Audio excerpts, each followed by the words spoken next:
నిన్నగాక మొన్న నేను కోపం వచ్చి ఈ రేవంత్ రెడ్డి అసెంబ్లీలో బూతులు మాట్లాడితే నేను కూడా కోపం వచ్చి రాహుల్ గాంధీని ఒక మాట అన్నా.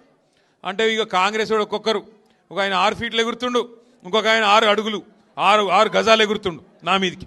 నేను అడుగుతున్నా కాంగ్రెస్ వాళ్ళను, అయ్యా నేనేమన్నా కొత్తగా రాహుల్ గాంధీని? మీ రేవంత్ రెడ్డి అన్నమాట నేనన్నా. రేవంత్ రెడ్డి ఏమన్నాడు రాహుల్ గాంధీని? ఇడు పప్పు కాదు ముద్దపప్పు అన్నాడు.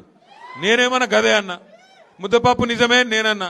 దానికి నా మీద ఒకడు 6 ఫీట్లు ఎగురుతుండు, ఒకడు 6 గజాలు ఎగురుతుండు. ఎగిరేదేదో మీరు రేవంత్ రెడ్డి మీద ఎగురురి, నా మీద ఎందుకు ఎగురుతున్నారు మీరు? మీ రేవంత్ రెడ్డి అన్నాడు సోనియా గాంధీని బలిదేవత అన్నాడు. 1000 మందిని బలి తీసుకున్న బలిదేవత, 1000 మంది తెలంగాణ పిల్లలను సంపింది ఈమె అన్నాడు. నేను అన్నానా? అది మీ రేవంత్ రెడ్డి అన్నాడు. గసొంటోని తీసుకొచ్చి ముఖ్యమంత్రి చేసిన ఏమనాలి మరి? ఏమనాలి నేను? అందుకే అన్నా, ఆ ముద్దపప్పు గారి గురించి నేను అనలేదు. ముద్దపప్పు అన్న రాహుల్ గాంధీని ముద్దపప్పు అన్న రేవంత్ రెడ్డి మీద మీ ప్రతాపం మీద చూపెట్టారు కాంగ్రెస్ వాళ్ళు. మీకు శాతగాక గసొంటోని తీసుకొచ్చి ముఖ్యమంత్రి చేసుకున్నారు మీరు. ముద్దపప్పు అన్నాడు మీ రాహుల్ గాంధీని, సోనియా గాంధీని బలిదేవత అన్నాడు, ప్రజలకు అడ్డమైన వాగ్దానాలు ఇచ్చిండు. ఇవాళ ఏమంటారు?